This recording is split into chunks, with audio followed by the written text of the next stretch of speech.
हमारे चैनल को सब्सक्राइब कीजिए, घंटी को ज़रूर बजाइए, जिससे हमारे आने वाली नई वीडियो का नोटिफिकेशन आपको मिल जाए।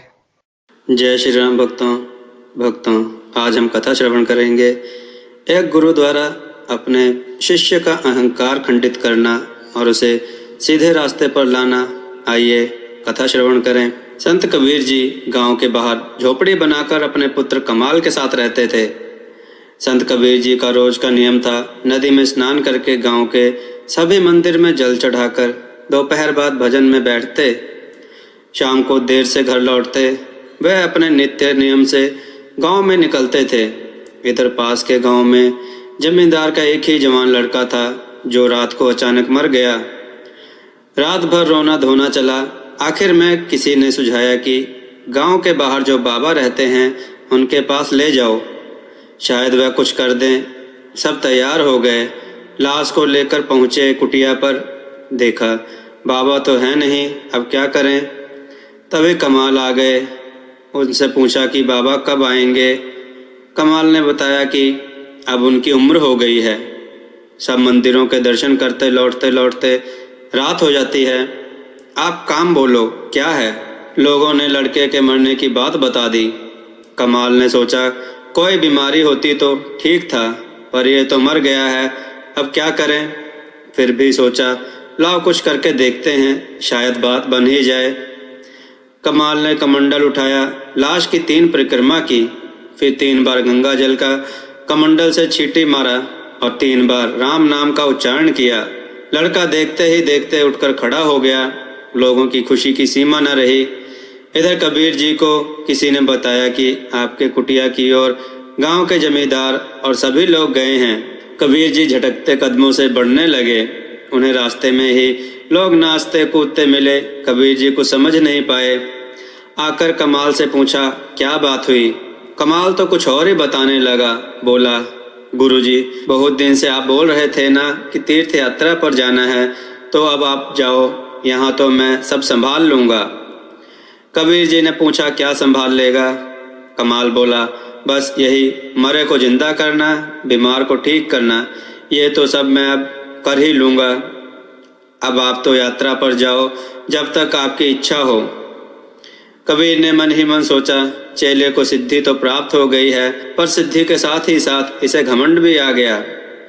पहले तो इसका ही इलाज करना पड़ेगा, बाद में तीर्थ यात्रा होगी, क्योंकि साधक में घमंड आया तो साधना समाप्त हो जाती है। कबीर जी ने कहा ठीक है, आने वाली पूर्णमासी को एक भजन का आयोजन करके फिर निकल जाऊंगा यात्रा पर।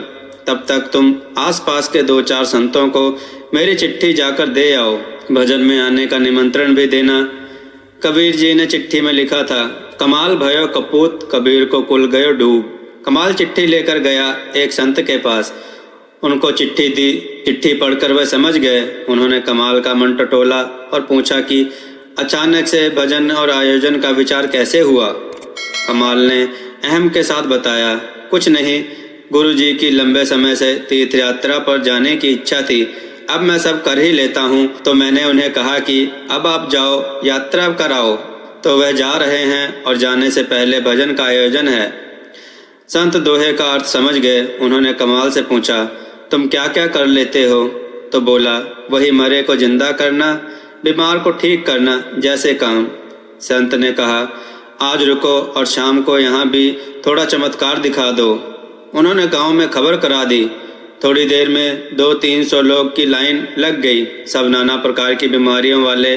संत जी ने कमाल से कहा चलो इन सब की बीमारी को ठीक कर दो। कमाल तो देखकर चौंक गया, अरे इतने सारे लोग, इतने लोगों को कैसे ठीक करूँगा, यह मेरे बस की बात नहीं। संत जी ने कहा कोई बात नहीं, अब ये आए हैं तो निराश लौटाना ठीक नहीं, तुम बैठो। संत जी ने लोटे में जल लिया और राम नाम का एक बार उच्चारण करके छींटा दिया।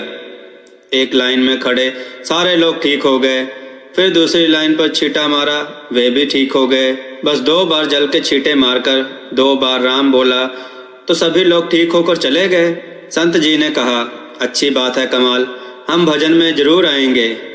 पास के गांव में एक सूरदास जी रहते हैं, उनको भी जाकर बुला लाओ, फिर सभी इकट्ठे होकर चलते हैं भजन में।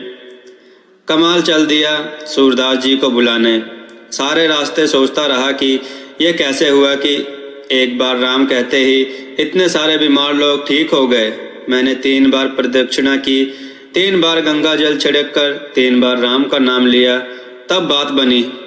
यही सोचते सोचते सूरदास जी की कुटिया पर पहुंच गया।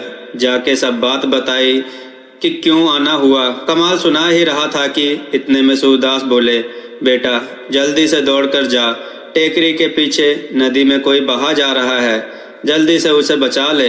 कमाल दौड़ के गया, टेकरी पर से देखा नदी में एक लड़का बहा जा रहा था। कमाल नदी में कूद गया और लड़के को बाहर निकालकर अपनी पीठ पर लाद के कुटिया की तरफ चलने लगा। चलते चलते उसे विचार आया कि अरे सूरदास जी तो अंधे हैं, फिर उन्हें नदी और उसमें बहता लड़का कैसे दिख गया। उसका दिमाग सुन्न हो गया। लड़के को भूमि पर रखा तो देखा कि लड़का मर चुका था। सूरदास ने जल का छींटा मारा और बोला, रा। तब तक लड़का उठ के चल दिया। अब तो कमाल अचंभित हो गया कि अरे इन्हें तो पूरा राम भी नहीं बोलना पड़ा, खाली रा बोलते ही लड़का जिंदा हो गया। तब कमाल ने वह चिट्ठी खोल के खुद पढ़ी कि इसमें क्या लिखा है। जब उसने पढ़ा तो समझ में आ गया। वापस आके कबीर जी से बोला, गुरु जी संसार में एक से एक सिद्ध हैं, उनके आगे मैं कुछ नहीं हूँ। गुरु जी आप तो यहीं रहिए, अभी मुझे जाकर भ्रमण करके बहुत कुछ सीखने समझने की जरूरत है। भक्तों, कथा का तात्पर्य है कि गुरु की कृपा से सिद्धियां मिलती हैं, उनका आशीर्वाद होता है तो साक्षात ईश्वर आपके सामने खड़े होते हैं। भक्तों, गुरु गुरु ही रहेंगे। वह शिष्य के मन के सारे भाव पढ़ लेते हैं और मार्गदर्शक बनकर उन्हें पतन से बचाते हैं। भक्तों, आइए एक और कथा श्रवण करें। भक्तों, एक बार एक सेठ पूरे 1 वर्ष तक चारों धाम की यात्रा करके आया। उसने पूरे गांव में अपनी 1 वर्ष की उपलब्धि का बखान करने के लिए प्रतिभोज का आयोजन किया। सेठ ने बताना शुरू किया कि 1 वर्ष में तीर्थ यात्रा करके वह अपने अंदर से क्रोध अहंकार को समाप्त कर आए हैं। चारों धामों की यात्रा करके उन्हें अपने भीतर के इस विकार को प्रभु के सम्मुख ही त्याग दिया है। वह शेखी बघारते जा रहे थे। सेठ का एक नौकर था। वह बड़ा ही बुद्धिमान और चतुर था। भोज के आयोजन से तो वह जान गया था कि सेठ अभी अहंकार से मुक्त नहीं हुआ है, किंतु अभी उसकी क्रोध की परीक्षा लेनी बाकी थी। उसने भरे समाज में सेठ को पूछा कि सेठ जी, इस बार आप क्या क्या छोड़कर आए हैं। सेठ जी ने बड़े उत्साह से कहा, क्रोध अहंकार का त्याग कर कर आया हूँ। फिर कुछ देर बाद नौकर ने वही प्रश्न दोबारा किया। सेठ जी का उत्तर वही था। नौकर ने एक बार फिर वही प्रश्न पूछा, तो क्रोध का त्याग कर आए। सेठ जी अपने आपे से बाहर हो गए। उनकी त्योरियां चढ़ गईं और नौकर पर चीखने लगे, 2 टके का नौकर मेरा दिया खाता है और मेरा ही मजाक उड़ा रहा है। बस इतनी सी ही देर थी कि नौकर ने भरे समाज में सेठ जी के क्रोध अहंकार त्याग की पोल खोल कर रख दी। भक्तों, तीर्थों के दर्शन मात्र से आपके मन के विकार दूर नहीं होते, मन निर्मल करना पड़ता है। भगवान आपके मन को पवित्र करने के लिए आपको तीर्थों पर बुलाते हैं, एक अवसर देते हैं अपने सानिध्य में विकारों से मुक्ति पाने का। भक्तों, अगर आपको यह कथा पसंद आई हो तो कमेंट में जय श्री राम अवश्य लिखें और इस कथा को अधिक से अधिक शेयर करें और हमें इंस्टाग्राम पर फॉलो करें, जिसका लिंक डिस्क्रिप्शन में दिया गया है। भक्तों, हमने devvani.com नामक वेबसाइट बनाई है। उस पर हमने कथा, कहानियाँ, मंत्र, आरती इत्यादि लिखित में डाले हैं। आप एक बार उस पर जाएं, उन्हें पढ़ें और अपने विचार कमेंट के रूप में हमें अवश्य दें। जय श्री राम भक्तों।